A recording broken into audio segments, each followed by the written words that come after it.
Welcome back, Superstar. I'm here with Keith Kohler, financing man, financing expert, Wharton grad. I mean, he's the real deal. And we're here to talk about how to use debt financing to fuel the growth of your small business.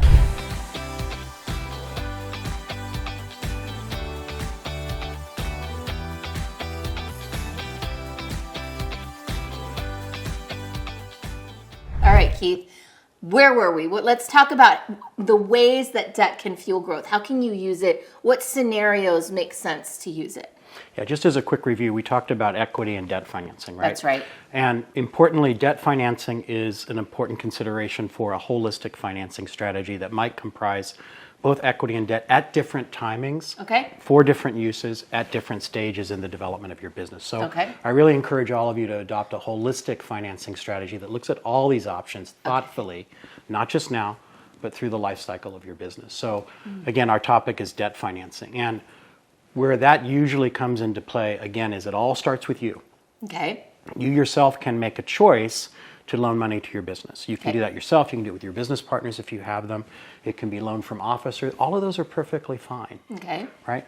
And then you can also make the choice to pay yourself back over time. Right? So that's your first source of debt financing, you yourself. Oftentimes, next from that is friends and family. They might, instead of investing in your business, they might choose to give you a loan. And those loans are fine as well. But again, you have that responsibility to really advise them thoughtfully about the risk and the opportunity about what they're getting into. When you move outside that, you're looking at microlenders, you're looking at community development organizations. Those are the companies that are going to apply, that are going to give you perhaps as much as $100,000. They tend to be locally focused, have a lot of social mission to them.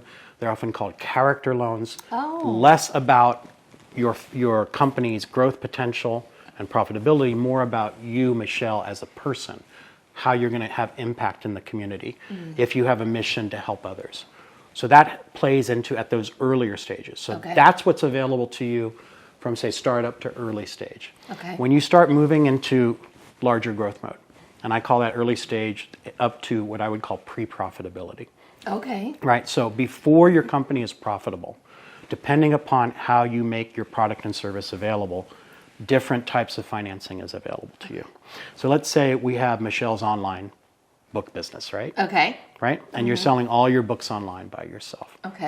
And you might use something like Shopify, or you might sell your book on Amazon. Well, interestingly enough, Shopify and Amazon do offer financing. For businesses, absolutely. I call that, I call it inbox financing because it's a type of financing that you can't apply for, but it shows up in your inbox because Shopify knows your transaction history. They know how much money is moving through your business. Amazon does too. And so, ka-ching, all of a sudden, you'll get an offer one day once you move through certain levels. And what's cool is, it's not that far off. Oftentimes I see people getting access to maybe $10,000, $20,000. And that's huge. That can make a big difference in your cash flow. And it's usually not priced prohibitively expensive. It might be higher than what we're used to. In what you might see in other settings. But still, it can be terrific money that can help you with cash flow. Is there a range that you should be looking absolutely, for? What I'm seeing is now with rising interest rates, right, things have moved up. Right now, we are in November of 2022. November 2022. So prime interest rate is 7%. And so as you can imagine, a lot of financing is priced based on the prime interest rate. So it does kind of go up with that. Prime is, just for in case people are not aware, is a kind of a standard across the board baseline interest rate. Right. Is that As a result of the Federal Reserve moves on raising the rates they charge to banks. And banks in turn agree upon setting the prime interest rate. So right now it's at 7. We know that a year ago it was a lot less, probably about 3.25, something like that. So, however, what's interesting, Michelle, these interest rates were what normal was a generation ago. Right. We lived for probably 20 years under an unbelievable, low, really super low by historical standards. That was quantitative easing. We're not going to get into that. That's right. That's a whole other thing. Welcome to Economics 101, everybody. But we'll do that another time. Another time. Right. But for now, the key thing is interest rates usually at those earlier stages range between about 10% and 20%. And 20% shouldn't give you sticker shock if you have good gross margins, Okay. which means your revenue minus your cost of goods sold, right? And if you know, hey, I can make that money work for me, Right. right? That's the key. So That's I think the what key. we're talking about here is like knowing the health of your business. Absolutely. Knowing your numbers, knowing Yes. your gross margins. If you know, let's say that you know that you're profitable, you know your numbers, and you know that you can make that money work for you, that you can go invest it in something and the return is likely much, much bigger, then it's a good idea. Absolutely. And you mentioned profitability, so let me dive into that area. So Okay. again, you've gone through the early stage part, or startup and early stage, you've gone through pre-profitability. Okay. Now let's talk about once you're profitable for the first time Okay. on a filed tax return. Okay, so back it up a second, just to be clear. We've closed the loop on pre-profitable. Yep. You know, you're looking Startup at and early community stage and- loans, that's your right. friends and Family, family, you yourself. all these things, or maybe you go out like big venture. But we're not really talking about. No, we're not people talking that about the are equity doing, side, yeah. Yeah, exactly, not the equity side. So this is pre-profitable. Now we know we have a profitable business, and we're on the record with a tax return that says, Yeah. boom, you have, look at this, you're in the black. Yes. Now you've got options, more. Your options infinitely expand. Okay. Because it's everything we talked about before is always in play. Okay. Okay? It's accumulative, right? From that beginning, can always be a source of financing for yourself. But once you're profitable on that filed tax return, what opens up to you are all the SBA programs. Okay. Have you heard of the Small Business Yeah. Administration program? I got one. I've had one. Okay. And remember, recently with the pandemic, sometimes there's some confusion about the SBA loans that were provided for disaster assistance versus those that are always provided that have been around for decades. Right. So there's a slight difference. Okay. So let's move beyond the disaster assistance loans, which hopefully many of you got and used effectively. But the 7A loans, the 504, the international trade, et cetera, there's a whole lot of them. But the key thing is they trigger and they become available to you once you show profitability on a filed tax return. So as a quick example, let's say, Michelle, you were, again, for your book business, you're going to purchase more inventory. You're going to purchase thousands of books because you know you're going to sell them. Yeah, that's right. Right. So, and let's say that cost to you were maybe $100,000 to purchase a couple thousand, whatever that number is. It's a lot less than that. Thank goodness. It's a lot less. That's perfect. You see, Michelle's making her money work. I am. Okay, lesson. No, for yeah. everybody. Honestly, that could be a whole nother case study about the cost of the books and all that. But an interesting thing is, let's say again, you just had the Michelle book business standing alone, and let's say for this one calendar year, let's say we're 2022, that forget the revenue for a minute, that you had a profitability. EBITDA is the right, but that's a little bit more technical. Okay. Let's call it profitability of $25,000. Okay. Okay, bam. You hit that. It's on your tax return. Excellent. Nailed it. Yes. Did you know that with that, you could qualify for, on a cash flow basis, meaning you have the ability to pay back a loan of up to roughly $150,000 based on current interest rates? Wow. So you're saying if somebody can show $25,000 in return, they can qualify for up to $150,000. Right now, that ratio is about 6. It kind of changes as you do to certain numbers and you move through certain ranges. But for our purposes, think of it as 6 to 1. So 25,000 times 6 is 150,000. That's an incredible thing to know. Yeah, it's really cool. And a lot of people lose sight of that. Okay. And so, and you and I know this. Yeah. A lot of times when people come to prepare their tax returns, what are they saying? They're trying to I don't want to reduce pay any taxes. They're trying to reduce their profit. Taxes, right? Well, I don't want to pay any taxes. Well, you shouldn't have to pay more than you want. Yeah. Or more than you have to. Right. And yet the opposite of that is if you know you're on high growth mode, you can choose to report more profitability. Okay. That's your choice. And if you do, it's 6 to 1. Wow. Okay. So whatever that bottom line is, that's going to beef up what you qualify for next year. So absolutely, this is a whole nother conversation. Whole other conversation. So let's wrap this one up, and then let's talk about how to optimize to get a loan.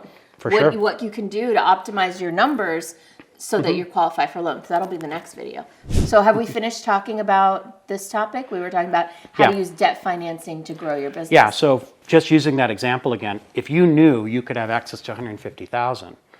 What would you do with it? Yeah. Right? Typical uses I see is, again, you might buy more inventory. Right. Maybe you might hire someone. Yes. The SBA exists, everyone, for job creation. It's not just to give you money cheaply, guaranteed, so that banks are more incentivized to loan money to you. It's about job creation. So if you're going to use that money, maybe you might hire a new marketing assistant. Maybe you might hire a full-time graphic designer for book 2, 3, 4, 5. I know you've got them in you, right? I know, I do. So all those books, you could have someone on payroll, and the SBA loves that. They're all about that. So imagine that 150 versus it coming out of your pocket. Right. There's another thing at play. Or having to earn it and take Take years all that time, right? to do it. To wait for the cash flow. Speed up that you process. get it right up front. You can accelerate your business. So once again, the way I always think of financing is, here's the curve that you're on going up.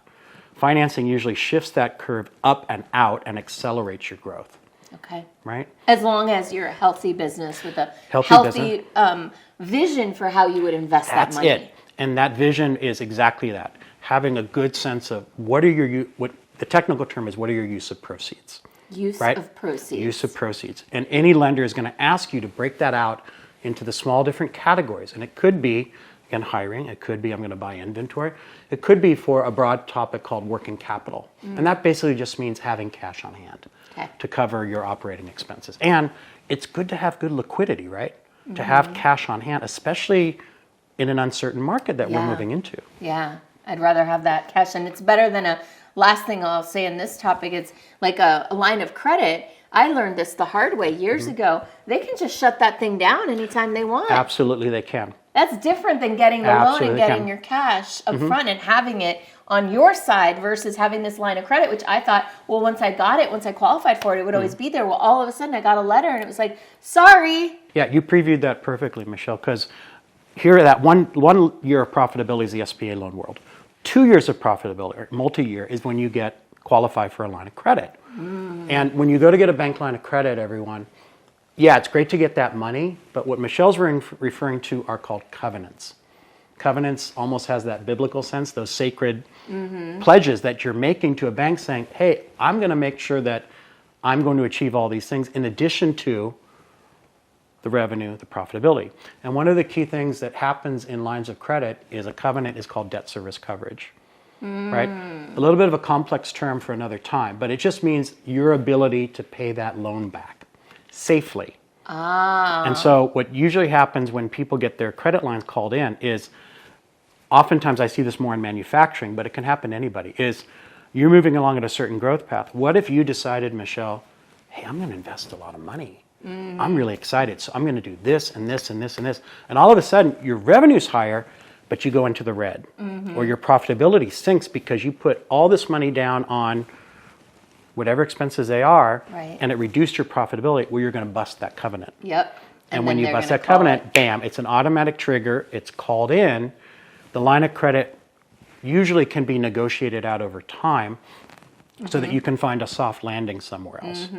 But it kicks you out of the lower interest rate options and moves you into the alternative world where you're going to pay a higher interest rate. Got it. Not always a bad choice, though, because you might say, hey, it's still worth me to have done that, because you know if I invest now, what's it going to look like? Because if you have that longer term vision, and you know 2 to 3 years from now, I'm going to be making much more and be a much better place, then yeah, do that.